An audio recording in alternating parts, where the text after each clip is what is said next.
Today I'd like to continue our journey through the Gospel of Matthew in chapter 10. We're in that section of chapter 10 where Jesus is being rather realistic with the apostles. He's telling them that things are not going to be easy. This is a section that if you're feeling a little bit low energy, you might not want to read it. I mean, it's like, wow, I'm really going to have some difficulties in being a Christian. This isn't easy stuff. There's going to be problems. There's going to be opposition. There are going to be challenges. So if you want something that's nice and easy and smooth and relaxing, and I would say this is not the section of Matthew that you want to be reading. This is tough stuff. So verse 21 of chapter 10 says, "Brother will hand over brother to death, and the father his child. Children will rise up against parents and have them put to death." So you read this and you say, this is kind of difficult in a family situation. You have your brother, and the brother is supposed to be close to you and help you, is handing you over to death. So there you are.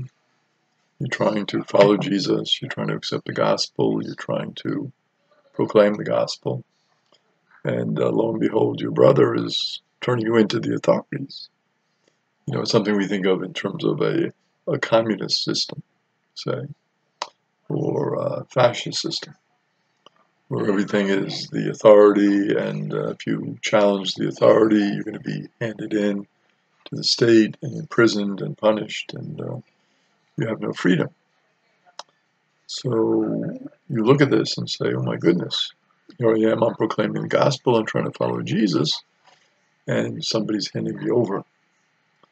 And that is a bit to the issue of the subversiveness of the gospel. We tend to think of the gospel as nice, as comforting words, as something that is, pretty simple and straightforward, and I want to be a Christian. But to really look at the gospel intently and to ponder the words of Jesus here is to be in for a challenge. There are things that you are going to be doing and ways that you're going to be acting that the authorities, maybe even the majority of people, are not happy about. You're kind of standing out a bit, and people are saying, well, maybe you're taking it a little bit too seriously. Lighten up is the expression. So Jesus says, brother's handing over brother to death, and then the father his child. So I imagine as a father, I would never hand my child over to an authority for punishment. I mean, I want to protect my child. But Jesus says sometimes with the gospel, this is going to happen. Your child is accepting the gospel, and you're like, well, you don't want him to, and so you're going to hand him over. He's rocking the boat too much. And then children rising up against parents. I mean, this is not the normal order of things. Children are supposed to be respectful of their parents. Children are supposed to help their parents, assist them, not rise up against them and have them put to death. So you look at these words and you say, oh my goodness, this is tough stuff Jesus is talking about. This division in families, in terms of what Matthew is referring to, is the lived experience in some of the early communities. Whereas if you were in a Jewish family and you decided to embrace Jesus and follow Jesus as the Messiah, a lot of the Jewish authorities would say this is not right.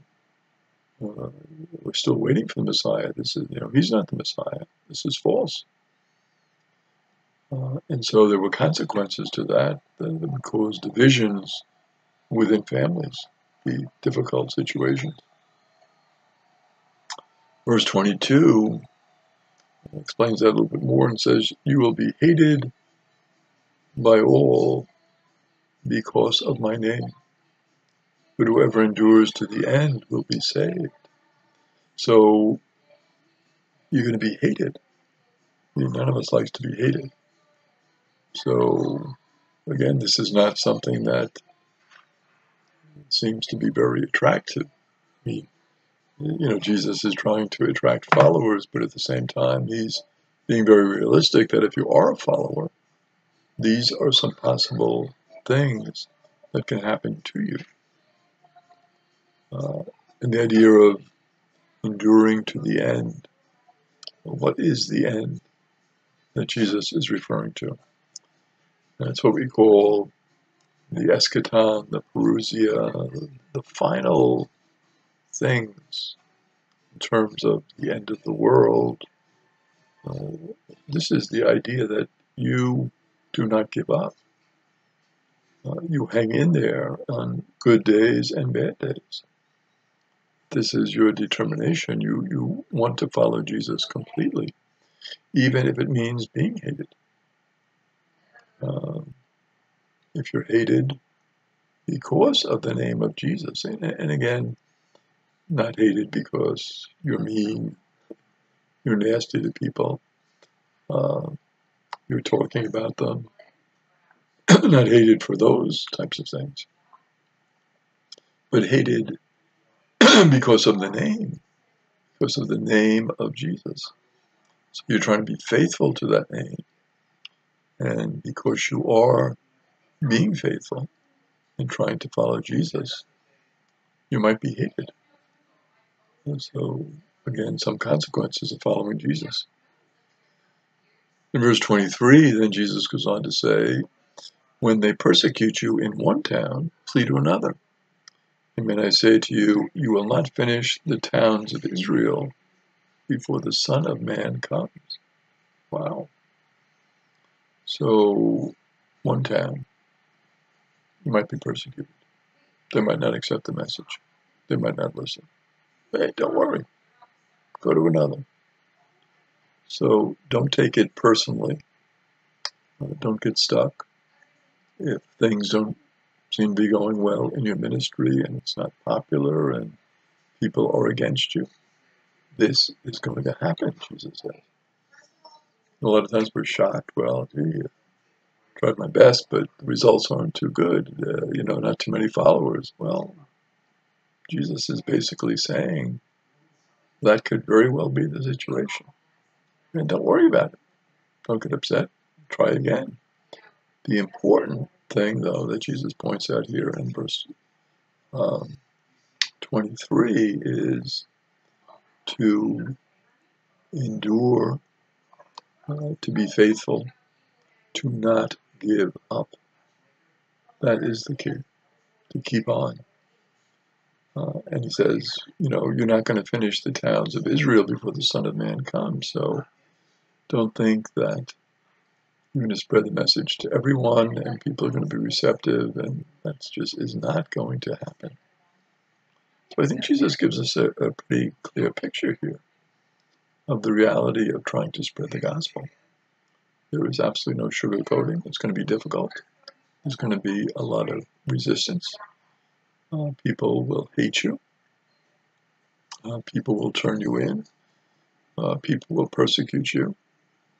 But the key thing in all of this is to persevere, to not give up, to remain faithful, and not to be so intent on results, Jesus is saying, but resolve to follow Jesus.